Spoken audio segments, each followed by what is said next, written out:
otunula waite emyaka 14 nezireeta nabbi inajja sekunezireta nezimuleta kubanga yakibwako ekitabo ku myaka 40 ng'abuza 12 afwe 43 gibemeka 21 19 afwe nakibwako ekitabo ngabule emyaka 19 akoleki afwe naye omusajja naye akugamba gwakola ki gwakirirwamu nakirako ekitabo ekinasomwa amawanga gonna ng'ate kiri mu lulimi lwa gwange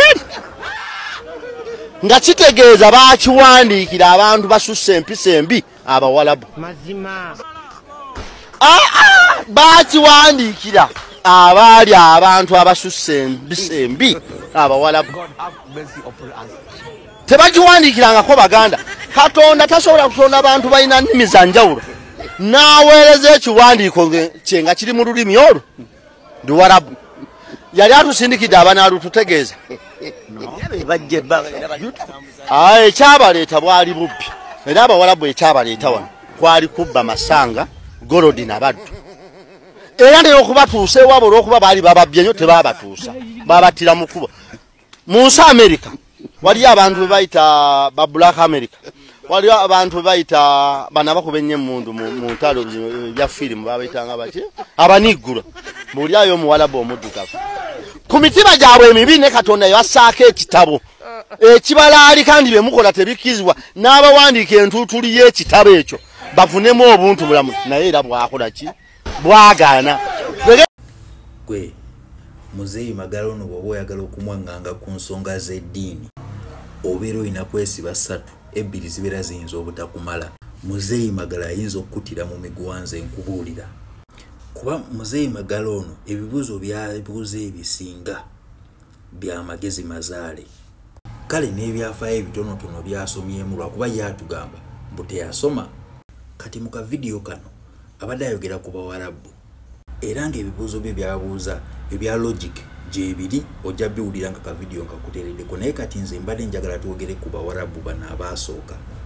Nkimanyi nti abantu kati mu abali mu nsi za buwarabu eyo abaddugavu bano abawarabu gye bali bayinza okuba nga kati batono naye nga gye bali ate ebyafaayo biraga nti be baasookayo. Waliwo ekitabo kye mbadde njagala tusome kino ekyogera ku bawarabu abaasooka mu Saudi Arabia n'ensi ezo endala eza buwarabu nti baali baddugavu bwe bati nekikulaga nti bano abawarabu bava na wano wansi wano mu Ethiopia bali tebafaanana bwe bati ono si ye muwarabu pure original.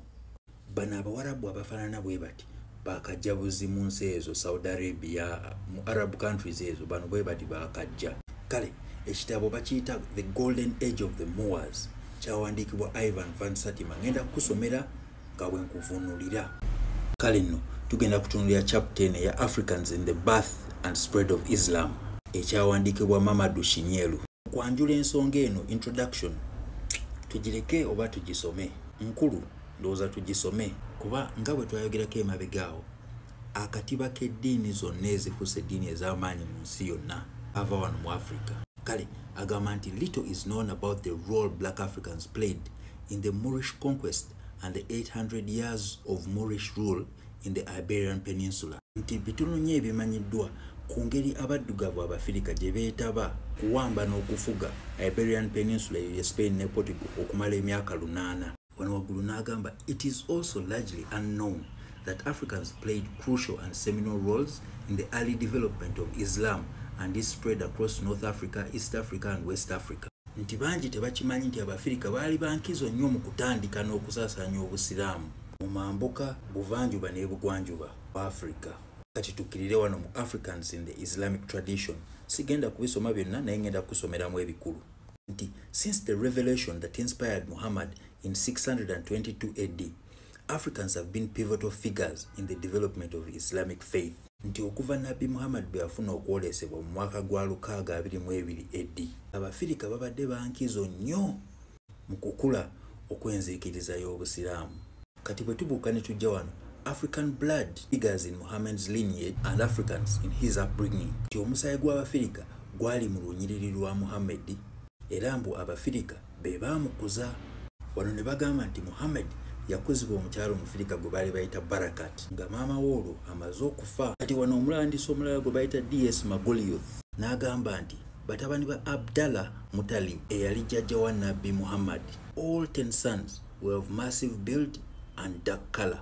Nti batabani ba jjajja wa Muhammad bonna 10 ne bavubuka ba kiwago ng'ate bonna baddugavu. It is also a fact that Muhammad's first convert was Bilal, an Ethiopian. Nti era amazima gali nti omuntu Muhammad gwe yasooka okuyingiza mu Busiraamu baali bamuyita Bilal nga yali ava wano mu Ethiopia.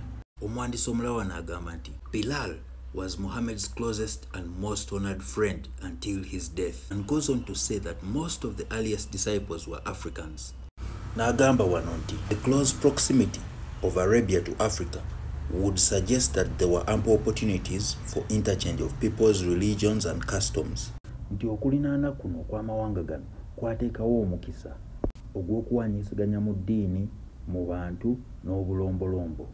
Era ne bakubira nga bagamba Arabia was originally settled by two distinct races, an earlier Kushite Ethiopian and a race of later Semites. The Kushites were the original Arabians. Not only were they Ethiopians, the original inhabitants of Arabia, but according to Sheikh Anta Diop, Africans were the only inhabitants prior to the 18th century BC. Agamba nti Arabia eno yalimu abantu ba mirundi ebiri. Abaasooka ba Kushite Ethiopians, abaddugavu abava mu Ethiopia, n'ab'oluvannyuma abeeru ba Semites.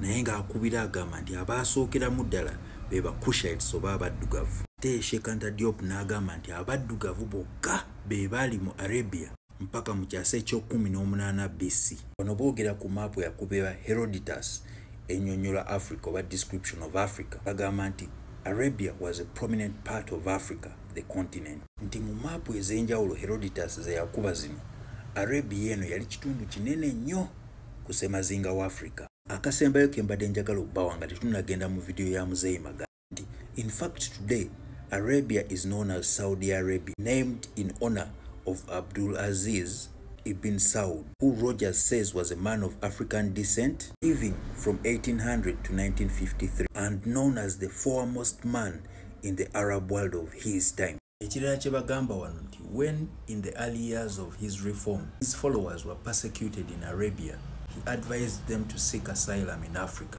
Muhammadi yonder layeth a country wherein no man is wronged, a land of righteousness. Awo wonna ayogera ku Africa. Temwerabira kugenda ku YouTube o subscribing ne notifications wansi awo zikwatemu.